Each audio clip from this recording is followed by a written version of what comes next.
Itong tinatawag nilang Sambulawan Underground River. So tara, let's go!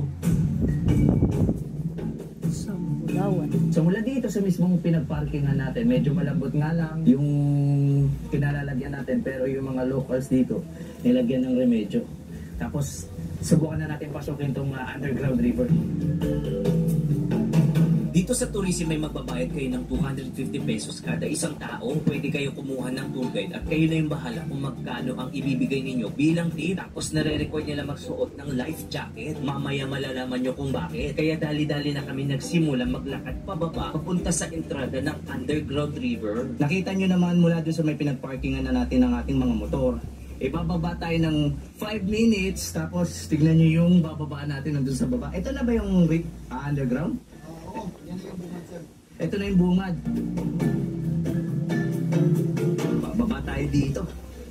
Medyo matarik tong pababang klaseng pababang hagdanan. Pero ang kinaganda dito, meron kayong hahawakan at kahit papano may maayos na hagdanan pababa. Ito na yung cave. Medyo dumidilim-dilim na.